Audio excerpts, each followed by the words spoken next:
Shang-Chi and the Legend of the Ten Rings és la nova pel·lícula de l'MCU i és la tercera pel·lícula que he anat a veure al cinema des que estic aquí, però la primera que he anat a veure acompanyat. Primer consell del dia, no proposeu a gent que acabeu de conèixer veure pel·lícules semicomercials o de terror. Shang-Chi és perseguit pel seu pare i la seva organització criminal, els 10 Anells, i haurà d'enfrontar-se a un passat del que va fugir fa temps. Abans de començar a parlar de la pel·lícula, he de reconèixer una cosa. Hi ha molts trossos d'aquesta pel·lícula que em vaig perdre. La pel·lícula té molts protagonistes xinesos. La pel·lícula té lloc durant un bon tros a Xina. Per tant, hi ha moltes escenes en què es parla en xinès, cosa que està molt bé. Però els únics subtítols que tenia eren en danès. Hi ha molts diàlegs en xinès en aquesta pel·lícula. Els primers 20 minuts són només en xinès. I parlen bastant, i expliquen bastant d'aquells primers 20 minuts i no vas entendre res. I em fot molt, perquè el tros emocional de la pel·lícula són aquestes escenes en xinès. Per context, crec que he entès bastant, però jo em perdonareu si m'he perdut alguna cosa i faig alguna pregunta estúpida. Vale?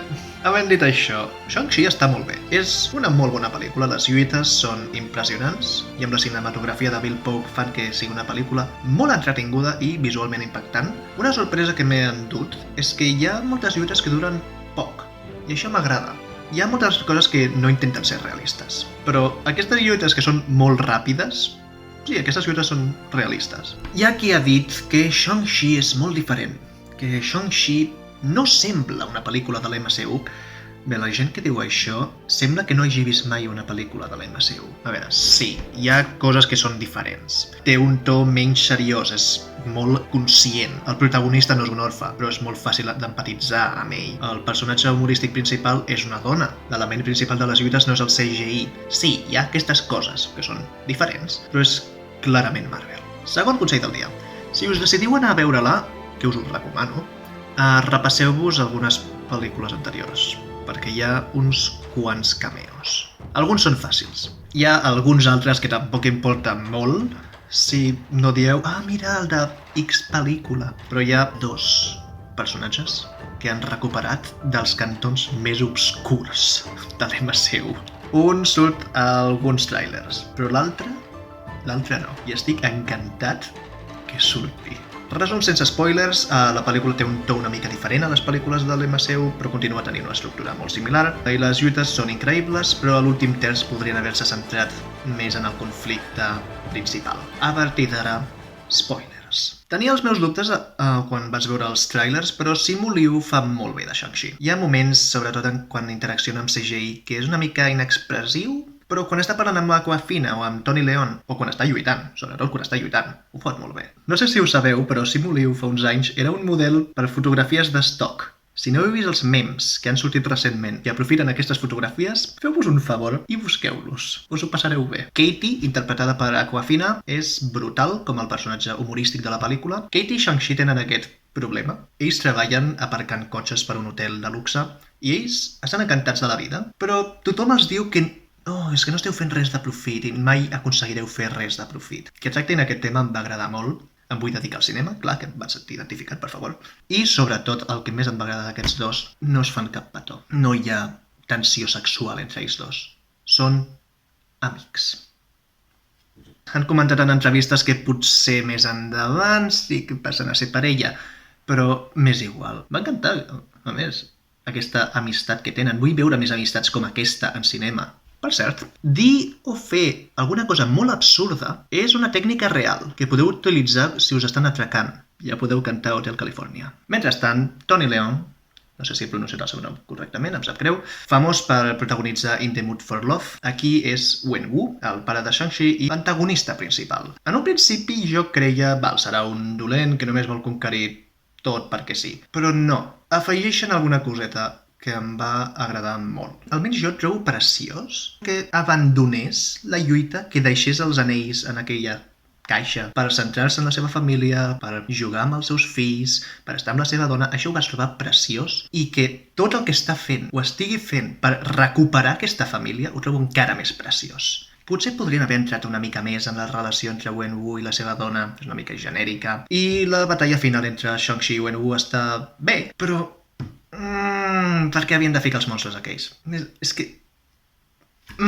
surten del no-res, joder. A l'últim moment, a més, et diuen, en una escena molt rara, sí, no és la vostra mare, ¿vale? No és l'esperit de la vostra mare, són uns bitxos voladors roba-ànimes que estan donant vots al vostre pare perquè ell té els 10 anells i volen sortir d'allà.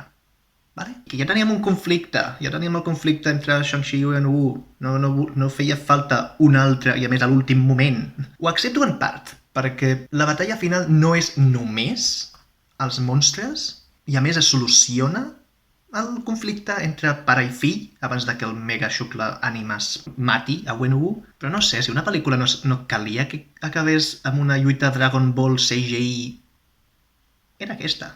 Però parlem de les connexions de la pel·lícula a la continuïtat de l'MCU, que en aquesta pel·lícula són principalment cameos. Wong apareix en aquesta pel·lícula. Sempre està molt bé que aparegui Wong. M'agrada molt aquest personatge. I a més, el com acaba la primera escena postcrèdits és brutal. En aquesta escena també apareixen Capitana Marvel, Brie Larson i Bruce Banner, que té forma de Mark Ruffalo en lloc de Hulk. Pensava que a Endgame havia fet aquella cosa de que s'havia convertit permanentment en Hulk, però ara torna a ser Mark Ruffalo. Això és raro. Parlant de raro, el malo de Hulk. Sí, aquella pel·lícula que tothom ha oblidat. Estan recuperant coses d'aquella pel·lícula.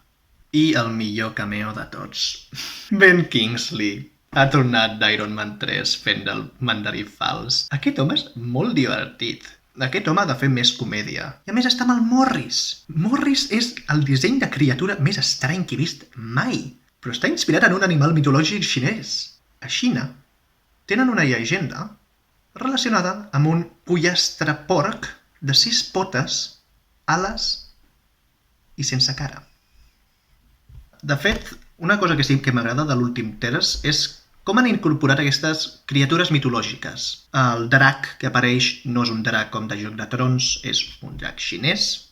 Els lleons no són lleons occidentals, estan basats en les estàtues que estan a les portes dels temples. Això assenyala que darrere les càmeres s'han esforçat per donar a aquesta pel·lícula una estètica xinesa consistent. Havent dit això, no m'agrada Xina. Almenys el govern xinès. És una dictadura, està censurant constantment el cinema, però com que dona diners, tots els estudis de Hollywood volen fer pel·lícules que agradin al govern xinès. I ara mateix estan posant problemes amb Shang-Chi, perquè els còmics originals eren l'hòstia de racistes.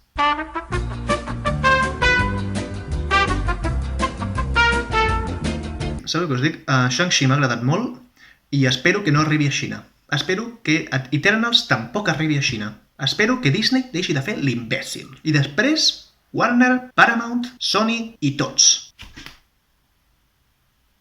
Però igualment, Shang-Chi and the Legend of the Ten Rings ha fet molt bona feina.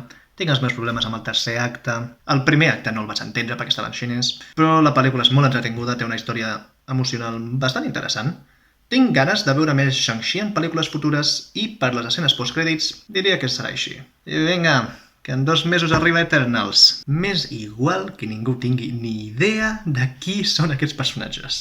La pel·li sembla preciosa visualment i Xina ha declarat persona non grata a la directora. Què més voleu? Chloe Zhao, allà estaré. M'acomiado. He de ser responsable, he de començar a treballar en coses de la universitat, així que... Oh! Welcome to the Hotel California. Such a lovely place, such a lovely place, such a lovely place, such a lovely place.